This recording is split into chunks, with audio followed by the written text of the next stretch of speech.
Okay, so before I begin, I just want to say that this story is true.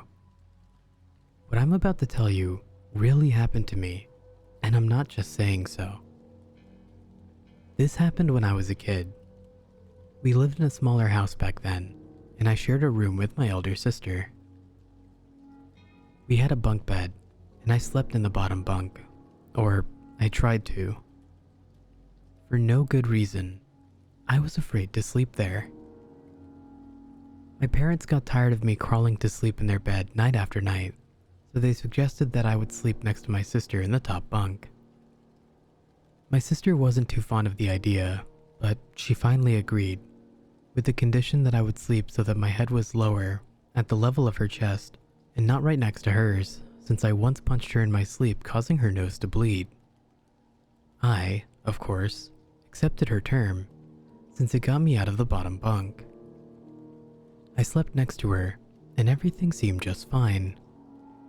I no longer had nightmares, and I felt safer next to my sis. But then one night, I just couldn't sleep. My sister, on the other hand, was smiling contently in her dreams. I listened to her steady heartbeat and watched as her chest rose with each inhale. I listened to the silent sounds of the night when I saw something dark moving from the corner of my eye. Naturally, I turned to see what it was, but all I saw was the wooden edge of the bed. I thought it was nothing and turned back to look at my sister as she sifted in her sleep. But soon after I had turned away, I saw that movement again. I spun my head quickly to its direction, but again, I saw nothing. I got scared and moved closer to my sister. I shut my eyes tight and waited until sleep took over me. The next morning, I woke up to the absence of my sister. I peeked over the bedside before climbing the 3 steps down. I walked to the living room to find my sister watching the TV and went to watch the kids' show with her. I didn't mention that I had seen something moving next to the bed. I thought she would laugh and tell me it was nothing. The day went on like any other, but the later it got, the more uneasy I became. I found myself stretching the bedtime, but eventually, our mother told us to go to sleep, and that was final. We brushed our teeth and went to bed. Our parents came and kissed us goodnight. My sister again was fast asleep. I clutched my blanket and hoped that the moving had been just my imagination, but then it was there again. I was afraid of it, but I wanted to know what it was. I cautiously turned my head, but when I looked straight at it, it disappeared. I turned away, and as I had thought, it returned.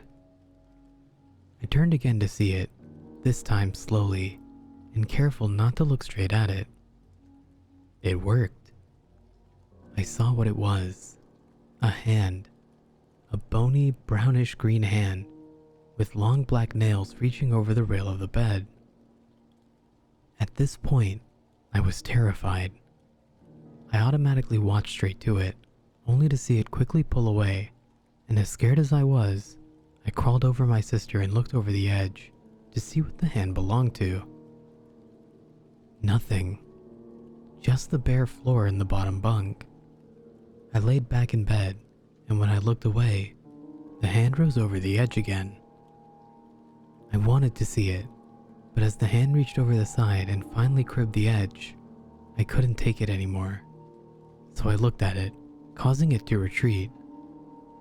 I stared at the spot where it always rose, and it didn't rise back, but I was getting tired and soon drifted to sleep. Each night was the same. I saw the hand, but never what it belonged to. I stopped seeing it when we moved to our current house, and me and my sister got separate rooms. I thought the hand had only been my imagination, fed by my fear of the dark, so I never mentioned it. It was a few years back that I was talking with my sister about our previous neighbors, a sweet old couple. when we started thinking of all kinds of things we remembered from that house. For the first time ever, I told her about that sickening green hand that I had kept seeing. She looked strangely at me and said, "I used to see it too."